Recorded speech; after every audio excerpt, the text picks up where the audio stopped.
welcome back to the F2 show by Inside F2. Joining me for today's episode, we have Formula 2 driver John Bennett. John, thank you for having us. First of all, how are you?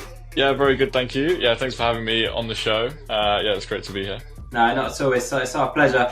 You've just got back from Abu Dhabi, haven't you? You were just saying. Yeah. So flew home 2 days ago. Yeah, from all the Formula 2 stuff, which was a big surprise. So. Yeah, good. So obviously said in the intro, Formula 2 driver John Bennett. Are you getting used to that? How does that sound? Yeah, definitely not. When you introduced me as that, I wasn't really sure if you were talking about the right person, to be honest. Yeah, definitely. I'm sure it'll take some getting used to. Let's talk about the initial opportunity then, obviously with VAR. Talk to me about that. How did that come about, and when did you find out? Yeah. So obviously this season I've been competing in GB3 with a team called JHR, and the season was going really well, and the goal was to progress into Formula 3 next year. So throughout the course of the year, we were talking with Formula 3 teams about 2025, and VAR were a team that offered me the postseason tests. So those were at Jerez and Barcelona. So yeah, I planned to do those, and they went super well. I was P3 on day one at Jerez, strong pace throughout every day. And then yeah, I mean the plan was for Formula 3 from that point on. So yeah, after the final day at Barcelona back in October, I thought that was my last day in a race car for the year. Was just going to normal sim training, and then quite a few weeks later the team principal, Brad Joyce, phoned me up when I was actually at Spa coaching in GB3 for my team JHR. So yeah, he phoned me up and said that Fittipaldi was leaving for the last two rounds and that they needed a replacement. And that yeah, my name just came to mind, and they thought I'd do a good job, and I adapted quick to F3, and F2 would be no different. So yeah, I couldn't really I couldn't really believe what he was saying on the phone. But yeah, it all just came about through that F3 test, and yeah, I found out about 2 weeks before Qatar, so not much time to prep. But and yeah, I still can't believe it's happened. So. Yeah, I was going to ask you how long you had to prep. So you had 2 weeks to prep for Qatar of all tracks as well. You know that it's obviously a heavy one on the neck. Obviously, a lot of high speed corners. What was training like for that 2 weeks? I bet that was quite frantic, right?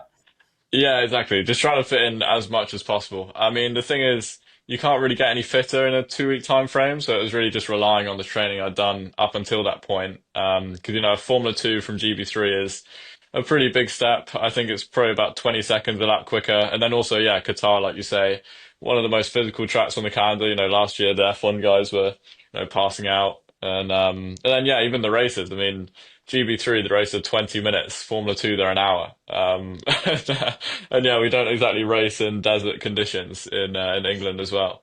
So there was a lot to get ready for. Yeah, I mean, in that 2 weeks, it was literally just living on my sim all day, every day, and in the gym, trying to do like any heat training I can. And yeah, I mean, just trying to learn as much as possible. I mean, no time to test any car. I was just jumping straight in. So.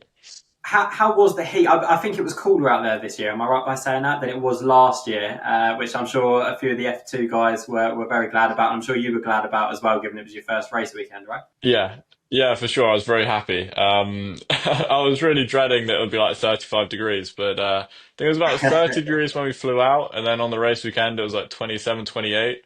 So yeah, I mean, still a lot hotter than what I was used to racing in Britain all year, but no, it was definitely bearable. And I mean, the heat training I was doing at home was a lot hotter than what it ended up actually being in the car, so that was good. Over prepared, love that. So you step into the car then, 45 minutes of practice, and that's it. You're into competitive action, and you qualified 7 tenths ahead of your teammate who's been in the car all year long. How did that feel? I bet that was a good start, right? Gives you a bit of confidence to push on with. Yeah, for sure. I mean, like I said, it was an absolutely huge step, and yeah, and I mean, there's just so much to to get used to. I mean, free practice, you're on a different compound attire to qualifying, so and also how the track evolves is something I've never. It's never really been a factor in GB3. Even like F3 guys will feel that track evolution from FP to quali, but for me, jumping. The track got about 2 seconds quicker from FP to quali, plus another 2 seconds with tire compound. So FP is almost not not even applicable to how everything will feel in quali. So yeah, I mean every lap that weekend was just trying to learn, on the go. And yeah, I think quali we did a reasonable job, all things considered. And yeah, it gave me a lot of confidence for the weekend. Just talk to talk to the fans who maybe are new to Formula Two and they're not quite what is that track evolution? Why is there track evolution in Formula Two and Formula Three compared to GB3? Genetas, which you've raced previously. Why is track evolution so much bigger on a Formula One race weekend? Yeah, yeah. Well, typically tracks of Formula One race that aren't as commonly used as other racetracks. So like in GB3, you'll be racing at Silverstone, Snetterton, and they're tracks that get used every day of the week, pretty much every week of the year. Whereas Qatar is, for one, not so commonly used, so the track won't have as much rubber built up on it. And then also, it's in the desert, sand does get blown on track. So it takes time for other cars to clean it up. And then on top of that, the cars are they've got so much grip, so much downforce that so much rubber gets laid down. And, you really feel a difference in grip going out before F1 have been on track versus after F1 have been on track. Because with the more rubber that gets laid down on the track, just the more grip you get. So yeah, I mean, it's a huge factor on a Formula One weekend. Yeah, definitely. So, yeah, obviously, as we said, you've jumped into the car, you've out-qualified your teammate by 7 tenths, and then you step into, race action. P12 in the sprint race on the Saturday. How was, I guess, going into the first corner with 21 other cars, alongside you in a car that you've only spent one day in? That's got to be quite an intimidating moment, right? Yeah, yeah, for sure. I mean, I don't think it was actually caught on camera, but going into turn one, I did actually lock both fronts on the initial brake hit and Did got you? very close to the car in front. Because yeah, I mean, everything, when I say it's a big jump, it is pretty much the biggest jump imaginable. I mean, Formula 2 have carbon brakes, which require to be at a really high temperature before they work, which is something in GB3 you just don't get. And going into turn one, I mean, I guess I was a bit overwhelmed and pretty much, I don't want to say I forgot to brake, but I definitely broke much later than most people. So yeah, that was a factor, but I survived turn one, survived the first lap. But yeah, I mean, it was amazing. I was just learning as I went. Also it's stuff like dirty air. I hadn't felt that in practice because you're just trying to get clean laps. So that was my first time following. And yeah, I mean, just really trying to learn with every lap I had in the car. So. Dirty air, tyre wear as well, I guess, the Pirelli rubber. Obviously, you had to last a whole sprint race on the same set of tyres. How was that? Were you clinging on a bit at the end? Yeah, yeah, for sure, clinging on. Again, tire drag is something I'd literally never felt in my career, pretty much. GB3, you'll be doing near enough the same lap times from the start of the race to the end.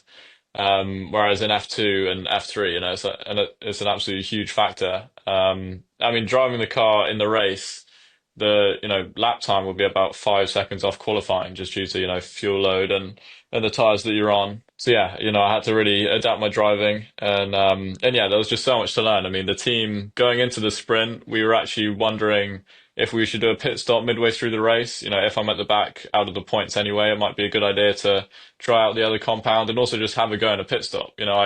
I didn't have any postseason Yeah. testing, so I'd actually never never done one. But the race was actually going well, and like you said, I finished 12th, so we stayed out for the whole time and just allowed myself to feel the tire leg and keep pushing, which was really good. Absolutely, and then fast forward to Sunday. I don't know what were your expectations going into your first ever feature race because I'm sure you would have been dreaming of a P8, but P8 is an unbelievable first result. Bearing in mind it's your first race, and other drivers have been in the car all year long, right? Yeah, I mean, going into the weekend, when I had this opportunity to do F2, it was really just survive, like try and get all the laps in, learn as much as possible. The team I mean, I can't thank VAR enough for the opportunity, and they really, instilled a lot of confidence in me. And, but, they too were, saying, there's no pressure on me, no expectation, just, try and learn what I can. And, going into the weekend, I really just wanted to, I mean, really just look like I should be there, not just be at the back as this weird GB3 guy. So yeah, it was really just trying to adapt to it. But I mean, in the back of my mind, the dream was points. You know, I wanted to fight in the top 10. And yeah, we managed to get that P8 in the feature race. You know, I think pace was super strong, and yeah, it was more than I could have hoped for. So. Did you? I'm assuming you got on the phone to. Were your family with you at the in Qatar at the race, or was it jump on the phone to them and speak to them? And what did they say? I mean, they must have been buzzing, right? Yeah, no, they were all there. Yeah, they definitely weren't going to miss that. You know, my brother and sister were never really that enthusiastic about coming to GB3 races, but Formula One at Qatar, they definitely didn't want to miss my F2 debut. And yeah, they were all super into it. You know, my dad, a lot of people in the paddock in GB3, you know him for being like very excitable. He definitely gets very into my racing. And yeah, after I finished P8 in the feature, and I was in Park Ferme, like my dad just ran straight over. It was definitely the loudest dad in the paddock. And so I think quite a few of the guys in F2 probably know him now, but it's a little bit embarrassing. But yeah, I mean, my family are great. They're so supportive, and it was great having them all there for that weekend. Oh, I love that. That's such a nice story. It's that's the kind of things that you don't get to see on the cameras, and they're the kind of stories that I love inside F2 for is getting that kind of behind the scenes, the things that we don't see. So yeah, that's a really nice story. Obviously, then you've only got a week until you're back on track in Abu Dhabi, and that's obviously a track that you have recent experience on from Formula Regional Middle East Championship. Yeah, how did that help when going to Abu Dhabi in Formula Two? Yeah, yeah, for sure. You know, with Qatar, obviously, I've never been there, whereas Yas Marine, I have raced on. So you know, having a bit of track knowledge was good, but at the same time, it's such a different beast, and it definitely feels like a very different track in a Formula Two car compared to a Formula Regional car. So you know, it definitely laid some groundwork. But then also, you know, all the guys that were racing in the championship would have had 3 days of postseason testing before the race weekend. So, you know, Abu Dhabi is known for being a very tight track with the lap times because everyone has a lot of experience there. So yeah, I mean, it was great to have done some laps there, but I think I was still playing catch up to most of the other guys. Yeah, it's got to be tough, right? So again, I imagine there was little expectations. What are your key reflections then when you look back at obviously that must have been a busy couple of weeks. Have you had a bit of time since you've been back to sit down and to kind of reflect on your first two weekends in Formula Two? Yeah, yeah, for sure. Just yeah, I mean, been trying to make sense of everything that's happened in the past like month of my life. You know, like as the opportunity came, I was really just kind of going day by day, trying to do all the training I could, and then on the race weekends also, you know, trying almost not to think about what's going on, you know, just trying to treat it like another race weekend, another car.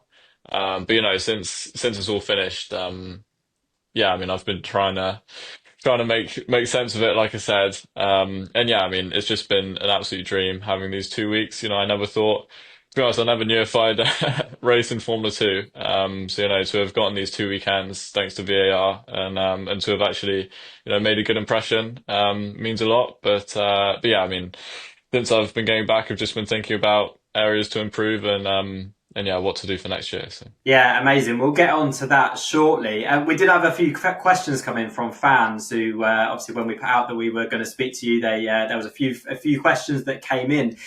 One of them was from Liam on Twitter, X, whatever you want to call it, who asks, did you speak to Enzo Fittipaldi before you raced in Qatar, and did he have any words of advice for you? Sadly not, no. I never managed to speak to Enzo. You know, I'm not even sure if he knew from the team that I was going to replace him. But yeah, I didn't really have any way of contacting. You know, partly I think I'll have pretty much the smallest social media for a Formula 2 driver ever. So I think if I send him a DM with his 500,000 followers, I don't think he would have ever seen it. So yeah, no words of wisdom on that front. But you know, as I said, VAR themselves were so supportive, and also I have to say thanks to Rafa Villagomez, my teammate. He's been really nice these past couple of weeks, and he's really been trying to teach me everything that he can. Because I was really learning lap by lap, so anything he could tell me before I got in the car was very appreciated. Absolutely. Smallest social media following yet. It's going to grow, John. Don't you worry. It's going to grow. Yeah. Julian on our Discord channel asks, you only had 2 rounds. How did that feel? How confident were you? Was it like a positive for your career? Was it almost like a not a no lose situation, if you like, or were you just enjoying on focusing on enjoying the weekend? Well, yeah, for sure. Part of me was just thinking there's no pressure, just enjoy it. This is literally a once in a lifetime opportunity. But at the same time, yeah, part of making that decision was that I really felt that there was nothing to lose. No one had any expectation of me. Jumping from GB3 to F2, I think has never really been done before. So, if I can just survive the weekends, then fine. Like, no one really thought anything would happen anyway. And if I can make a good impression, then it's great. So I think, scoring points in Qatar has really, almost made a name for myself. So yeah, I think there was no pressure going into the weekend. But at the same time, I still definitely felt nervous getting into a Formula 2 car for the first time. And yeah, I really thought I had nothing to lose, so I might as well, give it my all and yeah, see what happens. Full send, and you did that definitely. Julian also asked, how was it to enter the paddock for the 2 rounds? Do you have a good relationship with any of the teams and any of the other drivers? Did you know any of them before going into the Formula 2 paddock? Yeah, so definitely surreal going into the Formula 2 paddock. I've watched it since I've started racing. And throughout this year in my mind, I was getting ready for going into Formula 3. And Formula 2 was literally not something that I'd even really been studying. I mean, I've been watching Formula 3 all year, trying to pick up things for next year, whereas Formula 2 I just watch, recreationally like I do F1, not actually thinking I'd be racing there. And yeah, going into the paddock, seeing in the driver's briefing, yeah, it was pretty weird seeing these drivers that I've been watching for quite a few years. I know Luke Browning on the grid. I actually raced him in GB3 2 years ago, and yeah, the final race weekend we had together, we actually shared the podium at Donington, so it's good to be back on the grid with him. But yeah, I would say, yeah, and Max Esterson was also there, who I raced in GB3 with last year. So yeah, Max and Luke would be the only guys I knew. And then yeah, when you're on the grid with Antonelli, Bierman, and Bortoleto, who are all signed for F1 next year, it's a bit of a step from GB3, and yeah, definitely a surreal feeling. But yeah, it was just great to be there. It's funny you say that because the next question is from Sarah on Instagram, who says about racing against people like Kimi Antonelli and yeah, Gabriel Bortoleto. Obviously, there's a championship battle going on at the same time as you driving, in F2 for those 2 weekends. Did you manage to speak to them? Were there any words exchanged between you guys and the guys going to Formula One next year? To be honest, no, not really. I was really just keeping to myself those 2 weekends. Just trying to not overwhelm myself with anything. So yeah, I wasn't really going around. I was really just sticking with VAR, talking to Rafa, and yeah, I didn't really want to get in the way of the championship battle. But no, yeah, it was cool, cool racing those guys. But at the same time, you do just get reminded that they're just other racing drivers like anyone else, and they're not these like superhumans. They're just another racing driver, and the goal is to still beat them. So. That's enough of the serious questions. I want the fans to get to know the real John Bennett. So, up for a few fun questions? Yeah, for sure. Cool, good stuff. Let's start. Favorite pizza topping? Pepperoni. It's got to Pepperoni. be. Okay, yeah, classic. Favorite form of social media? Instagram, TikTok, X. Yeah, definitely Instagram. Instagram, nice.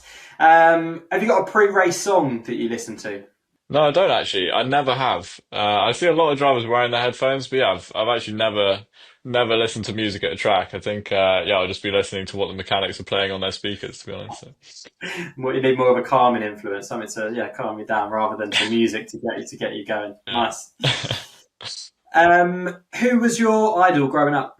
Jenson Button would have been my motorsport idol growing up, really. I remember him winning the Formula One World Championship in 2009, which is awesome. Being a British driver.